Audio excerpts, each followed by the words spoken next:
There are places on Earth you're simply not allowed to visit. Some are protected by law. Some hide dangerous secrets. And some have remained completely off-limits for decades. These places are real. And today, we're exploring 11 forbidden places on Earth you're not allowed to visit.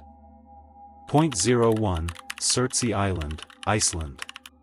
There are places in the world that people dream of visiting. Surtsey is different. It is an island that scientists have spent decades studying precisely because ordinary people are not allowed to set foot on it. Sitting about 32 kilometers off Iceland's southern coast, Surtsey was born from volcanic eruptions that began in 1963 and continued until 1967. Imagine watching a new piece of land rise out of the ocean, almost from nothing. What makes its story even more unusual is what happened after the volcano stopped. Instead of building roads, hotels, or tourist paths, Iceland protected the island almost immediately. The reason was simple but incredibly important: scientists wanted to watch nature build an ecosystem without humans interfering. That means every seed arriving on the island, every bird landing there, and every new plant taking root becomes part of a natural experiment. And this is where Surtsey becomes truly fascinating.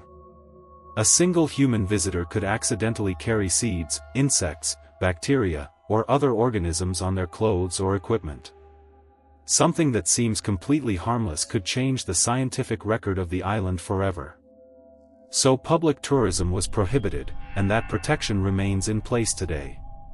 Official rules are extremely clear. People cannot simply land on Surtsey or dive around it.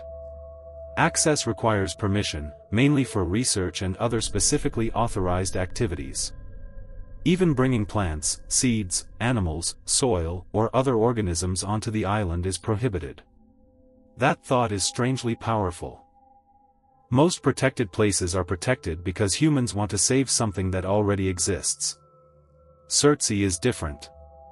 Humans are staying away so they can watch something new develop naturally. And nature has been writing that story for more than 60 years. Scientists have recorded plants arriving, birds establishing themselves, and hundreds of species of invertebrates living on the island. Surtsey has become a rare natural laboratory for studying how life colonizes land that was once completely barren. From a boat, you can look toward that volcanic island and see land that seems close enough to reach. But the moment you remember why the island is protected, the distance feels different. Because on Surtsey, staying away is not missing the experience. Staying away is the reason the experience still exists. Point 02, Snake Island, Brazil. About 35 kilometers off the coast of São Paulo, Brazil, there is a small rocky island that looks almost unreal from the sea. Its official name is Ilha de Queimada Grande, but most people know it by a much darker name, Snake Island. The name is not just a scary nickname. This island is home to the golden lancehead, a venomous snake found naturally nowhere else on Earth. Scientists estimate that thousands of these snakes live across the island, although the exact population is difficult to determine. The island is also steep, rocky, and has no normal beach where a boat can simply pull up. Even reaching the land can be difficult when the sea is rough.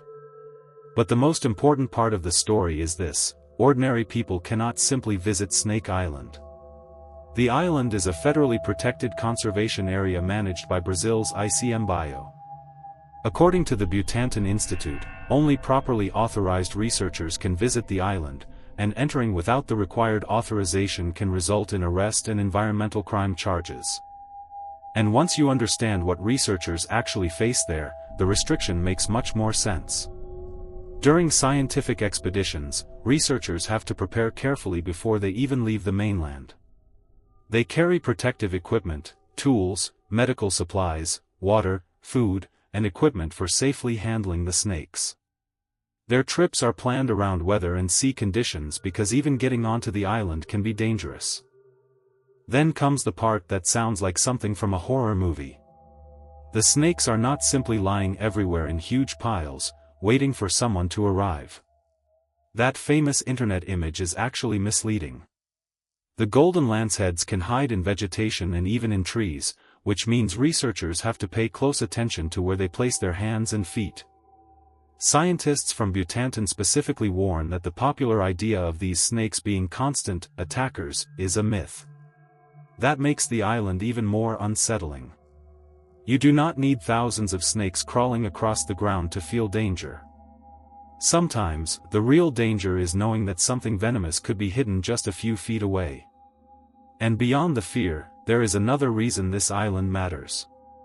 The golden lancehead is an endangered species found nowhere else in the world. So Snake Island is not simply a place people are forbidden to visit because it is dangerous. It is a place where humans are kept out partly because the island itself needs protection. From a distance, it may look like a lonely piece of rock surrounded by beautiful blue water. But step onto that island without permission, and the rules change completely. Because on Snake Island, curiosity can take you somewhere you were never legally supposed to go. Point 03, Area 51, Nevada, USA. In the middle of the Nevada desert, far from ordinary roads and cities, there is a place that became famous without ever wanting to become famous. Most people know it as Area 51. But behind the mystery, there is a very real place called Groom Lake, inside the Nevada Test and Training Range. What makes it so fascinating is that the real story is already stranger than most of the internet rumors. In the 1950s, the CIA needed somewhere extremely remote to secretly test a new aircraft called the U-2. Groom Lake was chosen because the empty desert and surrounding mountains helped keep the project hidden. President Eisenhower approved the addition of the area to the Nevada test site, and construction began in 1955. Imagine being one of the people working there at that time. You would be living in the middle of nowhere, surrounded by desert, working on an aircraft that most of the world did not even know existed. Even the workers used the harmless-sounding name, Paradise Ranch. And then the aircraft started flying. The U-2 could reach extraordinary altitudes, allowing the United States to gather intelligence over areas that were otherwise extremely difficult to observe. Later, the facility became involved in testing the A-12 Oxguard, another highly classified reconnaissance aircraft. But secrecy created something else. Mystery. People near the area began seeing strange objects moving across the sky at heights and speeds that ordinary aircraft could not match. At a time when the public knew almost nothing about the secret aircraft being tested there, it was easy to imagine something far more mysterious. That is where the alien stories began to grow. But the CIA itself has made one thing clear: the famous stories about aliens and flying saucers inside Area 51 are not supported by the evidence. The real history involves secret aircraft, intelligence programs, and advanced military testing. And despite the myths, one fact remains very real. You cannot simply drive up to the base and walk inside. Groom Lake sits within the highly restricted Nevada Test and Training Range, and public access to the installation is not permitted. That is what makes Area 51 so powerful for a documentary. The mystery is real. The secrecy is real. The aircraft were real. And the fence is real. We may never know everything being tested behind it, but perhaps that is exactly what keeps people looking toward the desert. Because sometimes the most unsettling places are not abandoned or haunted. Sometimes they are still active. And they are still keeping you out. Point 04, Svalbard Global Seed Vault, Norway. Far above the Arctic Circle, on the frozen Norwegian island of Spitsbergen, there is a place that looks almost too simple from the outside. A small concrete entrance sits against a mountain, surrounded by snow, ice, and the empty landscape of Svalbard. But behind that entrance is something far more important than it first appears. The Svalbard Global Seed Vault is basically a backup for the world's food supply. Opened by the Norwegian government in 2008, the vault stores duplicate seed samples from gene banks around the world. The idea is simple: if a crop collection is ever lost because of war, disaster, disease, or some other catastrophe, the stored seeds can help restore it. More than 1 million seed samples are now held there. And then comes the part that makes this place fit our list. You can travel to Svalbard. You can even see the famous entrance to the seed vault from outside. But you cannot simply walk inside. The seed vault's official FAQ states that no one except authorized personnel is currently allowed inside, including media and people who were previously permitted to visit. Security procedures were strengthened after a later risk assessment. Think about that for a moment. Somewhere behind that locked entrance are seeds representing crops that humans depend on for food. They are sealed, catalogued, and kept at about -18 degrees Celsius inside chambers carved into solid rock. The facility was designed as a long-term backup, not as a tourist attraction. The strange thing is that there is no dramatic warning sign saying, "The world's food is hidden inside." Instead, there is just a quiet entrance in a frozen mountain. And that silence makes the place feel even more mysterious. There are no permanent staff stationed inside the vault. When seed deposits take place, personnel are sent to Svalbard to open the facility, while continuous surveillance and servicing are handled separately. For years, selected visitors and journalists were allowed inside under controlled conditions. But that changed. Today, the public must remain outside. And honestly, that makes sense when you understand what is being protected. The vault is not guarding gold. It is guarding something much harder to replace. The genetic diversity behind the food we eat. So when you stand outside that mountain, you are not looking at an ordinary locked building. You are looking at one of humanity's most important backups. And one of the few places on Earth where the safest way to protect what is inside is simply to keep people out. Point 05, Lascaux Cave, France. Deep in southwestern France, near the small village of Montignac, there is a cave that changed the way people understood prehistoric art. Its walls contain thousands of images created by people who lived around 20,000 years ago. Horses, deer, cattle, and other animals cover the stone, painted and engraved by hands that disappeared into history thousands of years ago. The strange part is that today, almost nobody is allowed to see those paintings in person. The story began in September 1940, when 4 teenagers discovered the cave after following their dog into a hole in the ground. When they entered, they found walls covered with paintings that had remained hidden for thousands of years. The discovery quickly attracted archaeologists, researchers, and eventually visitors from around the world. Culture.gov.fr, https://www.culture.gov.fr/region/d'Oracie Nouvelle Aquitaine /Patrimoine et Architecture Archéologie Lascaux UTM_source=check.com. At first, opening the cave to visitors seemed like a wonderful idea. Then the crowds arrived. Thousands of people entered the cave, bringing something nobody had expected to become dangerous: their breath. Humidity, carbon dioxide, temperature changes, artificial lighting, and microorganisms began affecting the fragile environment. In the 1950s, researchers noticed damage to the paintings, including discoloration and other biological problems. By 1963, the original cave was closed to the public. Culture.gov.fr, https://www.culture.gov.fr/region/d'Oracie Nouvelle Aquitaine /Patrimoine et Architecture Archéologie Lascaux UTM_source=check.com. Imagine discovering something that had survived for roughly 20,000 years. Only to realize that modern humans could destroy it simply by trying to admire it. That is what makes Lascaux so haunting. The cave was not closed because it was dangerous to visitors. It was closed because visitors were dangerous to the cave. Today, access to the original Lascaux cave is extremely restricted. Researchers and specially authorized people may enter under controlled conditions, but ordinary tourists cannot simply walk inside and stand beneath the original paintings.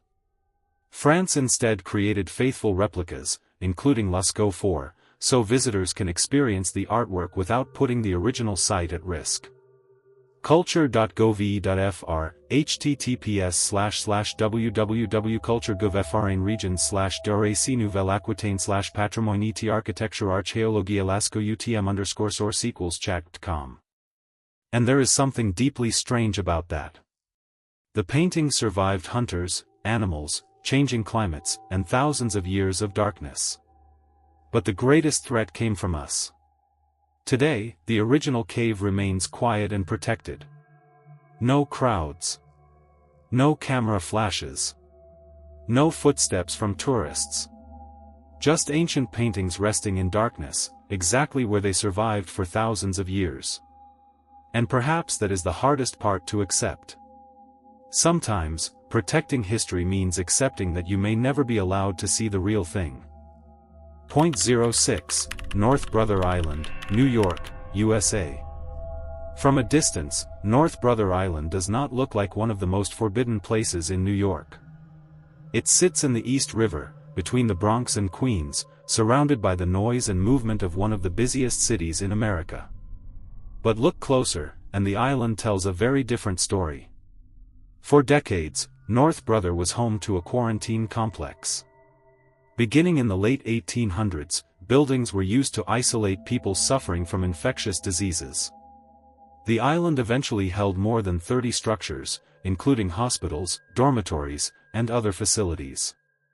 Then, in 1963, the last major use ended, and the island was left uninhabited. What happened next feels almost unreal. Nature slowly began taking the island back. Trees and vines grew through abandoned buildings. Empty structures began to decay. Places that once held patients, workers, and medical staff became silent. The city that surrounded North Brother continued growing, but the island itself seemed to disappear into another world. And then something unexpected happened. In 1989, birdwatchers discovered active heron colonies on the island. North Brother became part of the Harbor Herons Preserve, giving the abandoned island an entirely new importance.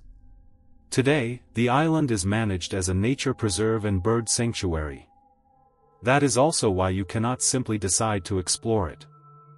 New York City's Department of Parks and Recreation currently says it cannot accommodate requests to visit North Brother Island or allow public access. The reason is both ecological protection and public safety. Think about how strange that is. You are standing in New York City, surrounded by millions of people, yet there is an island nearby that the public is not allowed to explore. No tourist path leads through the abandoned hospital. No ordinary visitor can walk between the old buildings. And behind the overgrown trees, the remains of the old quarantine complex continue to disappear into nature. That combination is what makes North Brother so unsettling. It is not just an abandoned island. It is a place where illness, isolation, abandonment, and nature all became part of the same story. And perhaps the strangest part is knowing that the city did not simply forget North Brother Island. It deliberately chose to leave it alone.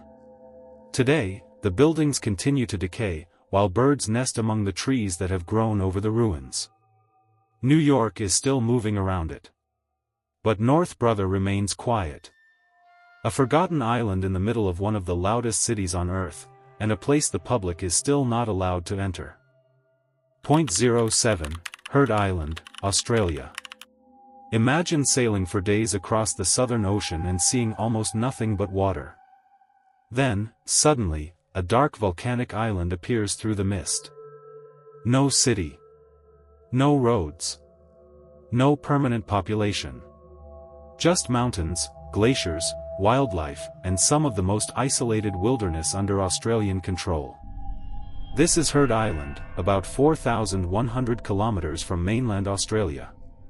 At first, it sounds like a place an adventurous traveler could simply put on a bucket list.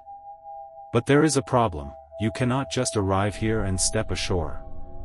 Heard Island is part of the Australian external territory of Heard Island and McDonald Islands and is protected as a World Heritage Site and Marine Reserve. The Australian government says people may only enter the territory with the required permit, except for limited legal exceptions such as emergencies. And the journey itself makes the restriction feel even more serious. There are no roads, no normal tourist facilities, and no airport waiting for visitors. The surrounding ocean can be extremely rough, and the weather can change quickly. Australian authorities describe the islands as extremely isolated, with severe weather and difficult access. But the real reason Australia protects this place is not simply because getting there is difficult.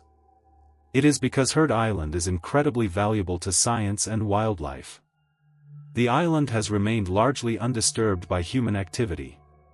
Its remote location has helped protect breeding populations of seabirds and marine mammals, while its volcanic landscape and glaciers give scientists a rare opportunity to study natural processes with very little human interference. That means even a visitor can have an impact. A person arriving without proper planning could disturb wildlife, introduce foreign organisms, damage fragile areas, or create a safety problem in a place where help is extremely far away. Australia's permit system is designed to assess these risks before anyone travels there. Applications normally have to be submitted months in advance and activities must go through environmental assessment. And that creates a strange feeling when you think about the island. It is Australian territory. But it does not feel like an ordinary part of Australia. There are no crowds waiting on the beach. No hotels. No tourist buses. No casual weekend trips. Only an enormous stretch of ocean separating it from the rest of the world. So if you ever see a photograph of Heard Island and think, would love to stand there one day, remember this.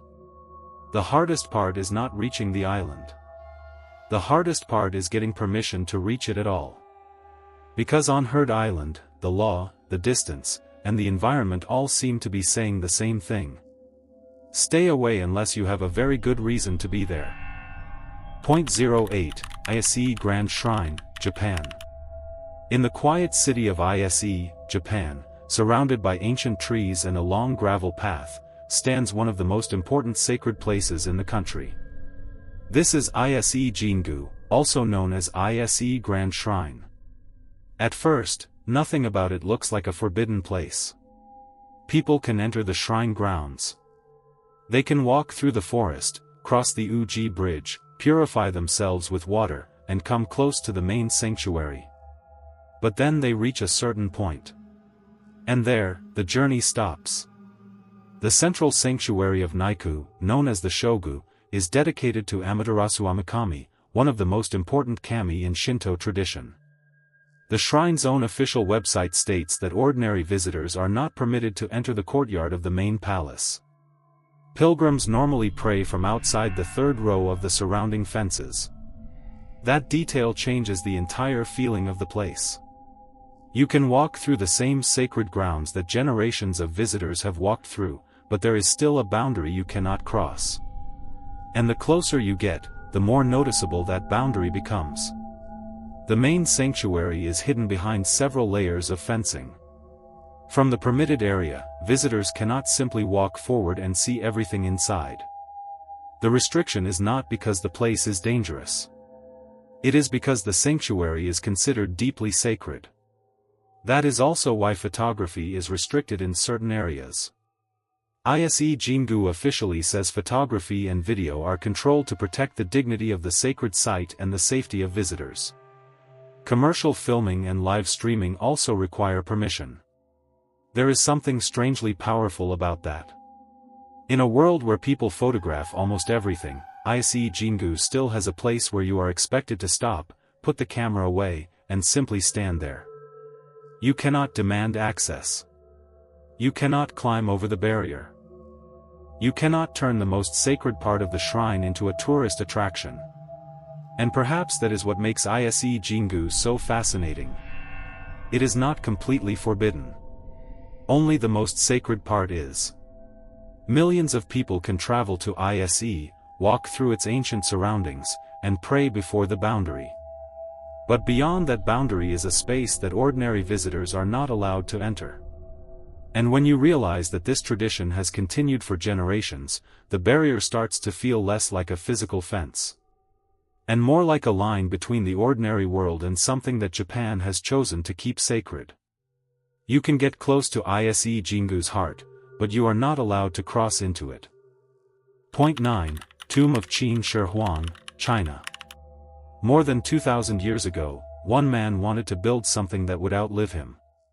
His name was Qin Shi Huang, the first emperor to unify China. When he died in 210 BC, he was buried beneath a massive mausoleum near present-day Xi'an. But the strange part is that even after more than a century of modern archaeology, the heart of that tomb remains unopened.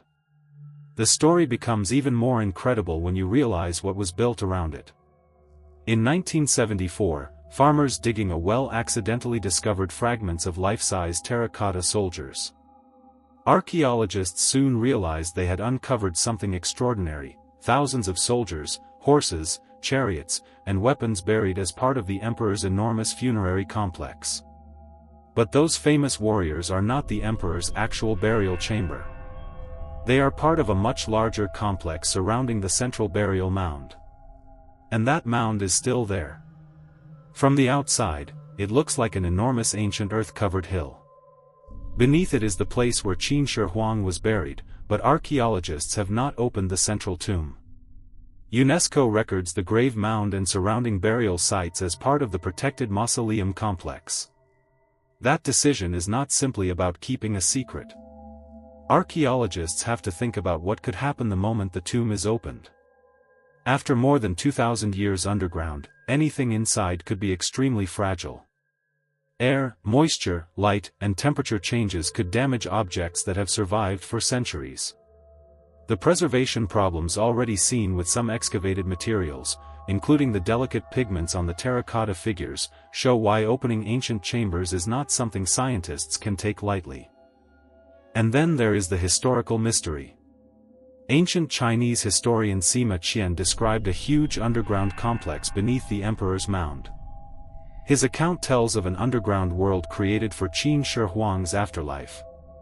But much of what may still be beneath the mound has never been directly examined by modern archaeologists. So today, visitors can see the famous terracotta army and explore parts of the enormous mausoleum complex. But they cannot simply walk into Qin Shi Huang's actual tomb.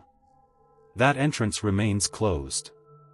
And perhaps that is what makes this place so powerful. We already know the emperor built an army to accompany him into death. We already know the scale of his mausoleum was enormous. But after more than 2,000 years, the emperor's final chamber is still waiting underground. The world's most famous buried army has been uncovered. But its emperor is still behind the door. Point 10, Niʻihau Island, Hawaii, USA. From the air, Niʻihau looks almost unreal. It is a small Hawaiian island surrounded by deep blue ocean, but unlike the famous islands nearby, there are no normal tourist crowds, no busy resorts, and no streets filled with rental cars. There is a reason for that. Niʻihau is privately owned, and access to the island has historically been tightly controlled by the owners. A Hawaii state resource document describes access as strictly controlled by the landowner, while a federal record states that access is limited to residents, the U.S. Navy, and invited guests. That immediately makes Niʻihau feel different. You can visit many Hawaiian islands simply by buying a ticket and showing up. Niʻihau is not like that. You cannot treat it like an ordinary vacation destination and assume you can land there whenever you want. And there is much more behind that restriction than privacy. Niʻihau has a small native Hawaiian community that has maintained traditional ways of life and continued using the Hawaiian language. Hawaii legislative records have described the island as culturally and environmentally vulnerable and emphasized the importance of protecting its resources and the community living there. That is what makes the island's story so unusual.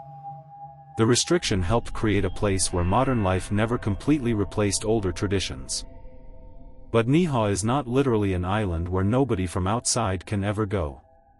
Authorized guests and certain limited activities can take place.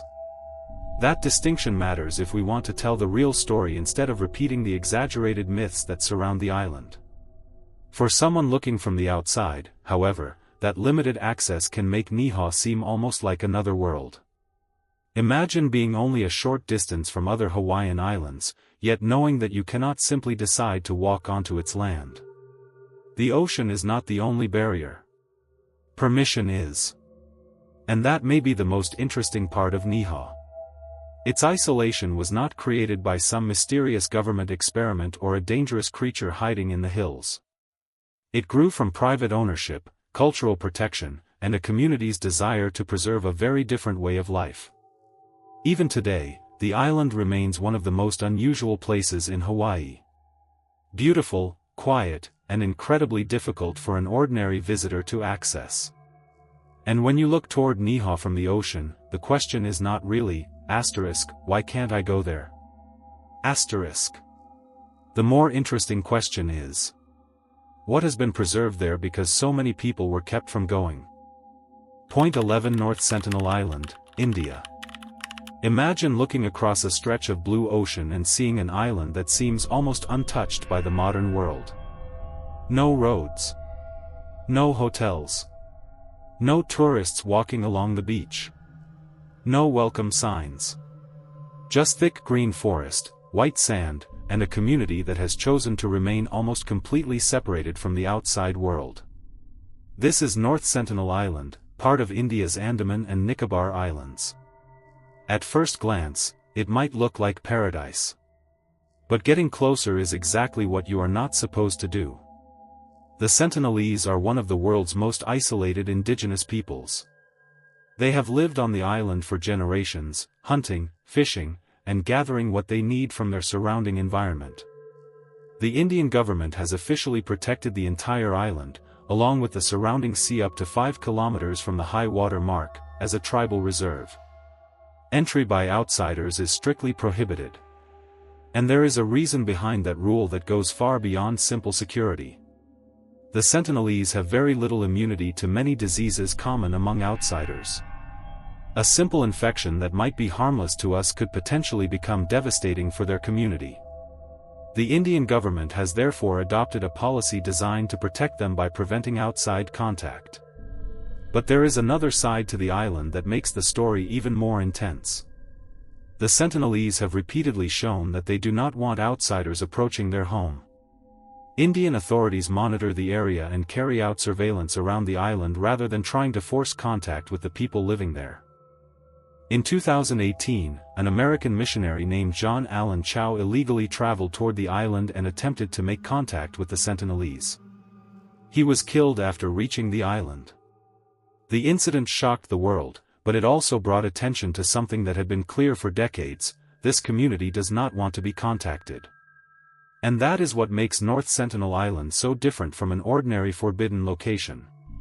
It is not hiding a secret military weapon or some lost treasure. The real secret is the people themselves, a community that has survived for generations without becoming part of the outside world. From a distance, the island may look peaceful. But beyond those beaches is a boundary that the modern world has been told not to cross. And perhaps the most remarkable thing about North Sentinel Island is not what we know about it, but how much of its story the world has chosen to leave untouched.